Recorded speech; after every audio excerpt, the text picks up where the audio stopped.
সরুব আলীর কাছে। সরুব আলী, তুমি কি আমাকে বলবে যে আমি ছোটবেলায় একটা কৌতুক শুনেছিলাম হানিফ সংকেতের কাছে, যে উনি বলছে যে মা মেয়ে একত্রে বের হলে মেয়ে পর্দা করে, অথচ মা দেখা গেছে পর্দা করে না, উনি বোরখার মধ্যে থাকে। কিন্তু ওনার দিকে কে তাকাবে? তাকালে তো ওনার মেয়ের দিকেই তাকাবে, কারণ ওনার মেয়ে তো কলেজে পরে বড় হয়েছে। দেখা গেছে উনি কোনো পর্দা করছে না, কিন্তু মা পর্দা করছে।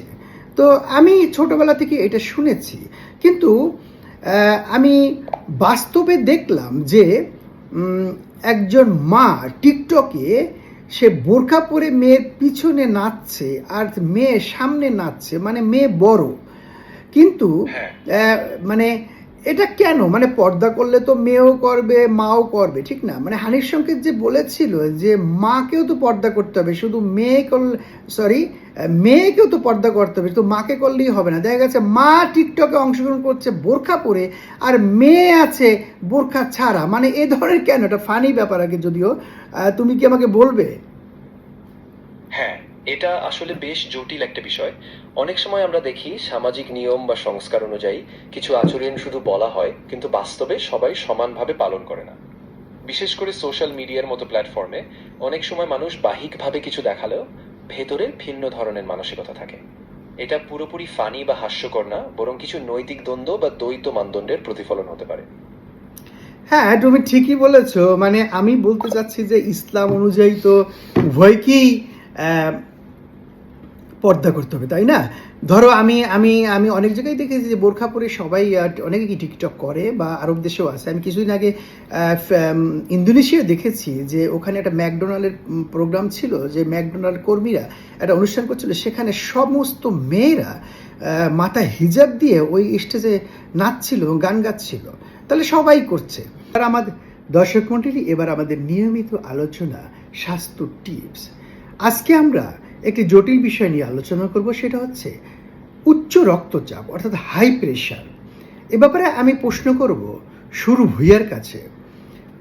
শুরু ভুইয়া, তুমি আমাকে শুনতে পাচ্ছ? আমরা জানি যে উচ্চ রক্তচাপ একটি জটিল রোগ, এ থেকে ধীরে ধীরে হৃদরোগ হতে পারে, এবং এই রোগটা অনেকেরই আছে, যার জন্য তাকে কন্টিনিউ ওষুধ খেতে হয় ডাক্তারের পরামর্শে, এবং এই ওষুধ সারা জীবন চলে, অর্থাৎ কখনোই বন্ধ হয় না। কিন্তু আমরা জানতে পেরেছি যে হলুদ বুস্টার প্রতিদিন সকালে খালি পেটে খেলে এবং কিছু নিয়মকানুন মেনে চললে, তাহলে এই হাই প্রেশারের জন্য আজীবন ওষুধ খাওয়ার কোনো প্রয়োজন নেই। এ ব্যাপারে আমার কাছেই একটি উদাহরণ আছে।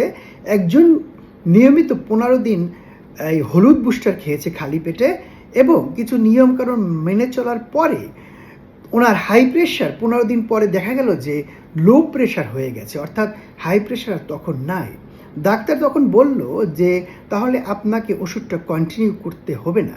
কিন্তু আমরা বেশিরভাগ জায়গায় শুনেছি যে এই ওষুধ একবার খেলে আর বন্ধ করা যায় না, অর্থাৎ এই রোগ ভালো হয় না। এ ব্যাপারে তুমি কি আমাকে কিছু বলবে যে আসলে এটা কি সত্যি যে হাই প্রেশারের জন্য আমাদের আজীবন ওষুধ খেয়ে যেতে হবে? এটা কোনো ভালোই হবে না? হ্যাঁ, এটা একটা খুবই গুরুত্বপূর্ণ প্রশ্ন। আসলে হাই প্রেশারের ওষুধ সাধারণত জীবনভর নিতে হয়, কারণ ওষুধগুলো রক্তচাপ নিয়ন্ত্রণে রাখে এবং জটিলতার ঝুঁকি কমায়। যদিও কিছু প্রাকৃতিক উপাদান যেমন হলুদ স্বাস্থ্যের জন্য উপকারী, তবে একা একা সেগুলো দিয়ে সবসময় ওষুধের বিকল্প হওয়া সম্ভব না। সবার শরীর আলাদা, আর অনেক সময় ওষুধ বন্ধ করা বিপজ্জনকও হতে পারে। তাই এমন কোনো সিদ্ধান্ত নেওয়ার আগে অবশ্যই চিকিৎসকের সাথে পরামর্শ করা উচিত। হ্যাঁ, তুমি ঠিকই বলেছো। চিকিৎসকের পরামর্শ ছাড়া তো কোনো মানে স্বাস্থ্যগতভাবে কোনো সিদ্ধান্ত নিজেরা নেওয়া যাবে না, এবং নিজেদের ইচ্ছা মতো ওষুধও খাওয়া যাবে না। তবে এটা ঠিক যে হাই প্রেশারের জন্য, মানে উচ্চ রক্তচাপের জন্য আজীবন ওষুধ খাওয়া দরকার নেই, কারণ কিছু নিয়মকানুন মানলে, যেটা আমি নিজে প্রমাণিত, মানে একজনকে দেখেছি, এরকমের অনেকেই মানে নিয়মিত হলুদ বুস্টার সকালে খালি পেটে খেয়ে এবং কিছু নিয়মকানুন মেনে তার হাই প্রেশার ওষুধ এখন আর কন্টিনিউ করা লাগছে না, এবং কি ডাক্তারই বলেছে আপনার আর হাই প্রেশার ওষুধ খাওয়া দরকার নাই, আপনি যেভাবে চলতেছিলেন সেভাবেই কন্টিনিউ করুন। দর্শক মণ্ডলী, আজকে এ পর্যন্তই আমাদের শো ছিল। আপনারা ভালো থাকবেন, সুস্থ থাকবেন। জুম্মা মুবারক।